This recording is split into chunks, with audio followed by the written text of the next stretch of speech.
श्री शिवाय नमस्तुभ्यम। हर हर महादेव।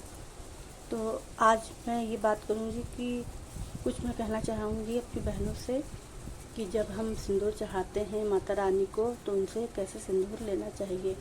कुछ लोग क्या करते हैं, जो गौरा माता होती, पार्वती माता होती हैं, जो आप देख सकते हैं, मैं आपको दिखाती हूँ।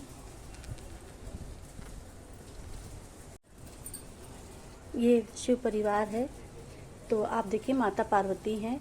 तो ये माता की मांग में जब सिंदूर हम भरते हैं, सिंदूर दान करते हैं, चढ़ाते हैं, तो कुछ महिलाएं क्या करती हैं कि इन्हीं से, इनकी मांग से सिंदूर लेके अपनी मांग में भर लेती हैं। तो मैं यही कहना चाहूँगी सभी से कि ये गलती आप कभी ना करिए, ऐसी गलती ना करिए। अगर आपने करी है तो माता से क्षमा याचना कर लीजिए, क्योंकि देखिए ये पार्वती माता है और शिव बाबा। तो पार्वती माता को शिव बाबा कितने प्रिय हैं आप सभी लोग जानते हैं, वो बताने की ज़रूरत नहीं है। तो इनको जब अपना पति प्रिय है कितने, और वैसे ही हमें भी अपने पति प्रिय हैं। तो मैं ये कहना चाहूँगी कि अगर आपकी मांग से कोई सिंदूर अगर ले तो आपको कैसा लगेगा। तो ये पार्वती माता हैं, इनको प्रिय है शिव बाबा, इनकी मांग से सिंदूर मत लीजिए आप देखिए, अगर आपकी मांग से कोई लेता है तो आपको बुरा लगेगा ना। तो आपको लेना है, इनका स्वरूप गौरा माता है। गौर माता हमें सुहाग देती हैं, हम उनसे सुहाग लेते हैं। तो आप उनको सुहाग दीजिए, फिर उनसे आप सुहाग लीजिए। ये पार्वती माता है, इनको आप सुहाग दान करिए, सिंदूर दान करिए, इनको सिंदूर लगाइए, ना कि इनसे आप सिंदूर लगा अपनी मांग में भरिए लेके। तो चलिए मैं दिखाती हूँ। गौर माता पार्वती माता का ही दूसरा नाम है गौरा माता, गौरी माता, और गौर के रूप में वो विराजमान है, तो वही हमें सुहाग देती हैं। तो चलिए मैं दिखाती हूँ आपको। देखिए इस तरह से गौरी और गणेश ये सभी के घर में, मंदिर में, पूजा स्थल में होंगे।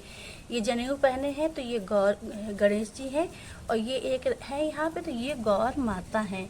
एक्चुअली यहाँ पे पंडित जी ने अभी नवरात्रि में ही ये गौरी गणेश बनाए हैं। तो सुपारी के, अगर आपके पास से गौरी गणेश नहीं है तो आप सुपारी के भी बना सकते हैं, लेकिन ये दो सुपारी, एक गणेश जी हैं और एक ये गौर माता हैं। वैसे गौर माता गाय के शुद्ध गोबर से बनती हैं, गाय के गोबर से जो दिए की तरह एक बनती वो गौर माता होती हैं।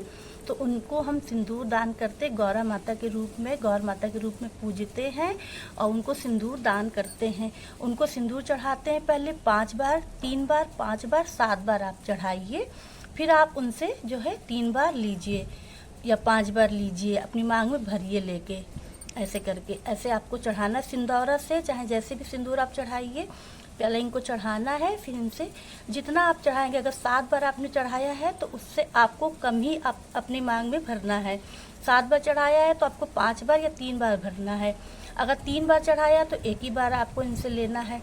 अब सिंदूर पहले आपने दान चढ़ाया, पहले गौरा माता को पहले आपने सिंदूर दान किया, फिर आपने गौरा माता से अपने सिंदूर मांगा, फिर अपनी मांग में भरा, उसके बाद फिर आपको चढ़ाना है गौरा माता पे। यानी कि 3 बार ऐसा प्रोसेस होगा। ठीक से एक बार और समझ लीजिए आपको सिंदूर गौरा माता को लगाना है 5 बार, 7 बार, 3 बार। फिर उसके बाद उन्हीं से लेके अपनी मांग में 3 बार भरना है। फिर दोबारा से फिर इनको आपको देना है, क्योंकि अब आपने इनसे पहले तो आपने सिंदूर माता को लगाया है, माता को चढ़ाया है, ये हो गया। अब आपने जो सिंदूर आपने माता से लिया है, अपनी मांग में भरा है, तो उसके बदले आपको फिर सिंदूर दान करना है। तो ऐसे जब आप करेंगी तभी आपकी पूजा भी संपन्न होगी और आपको माता आशीर्वाद भी देंगी।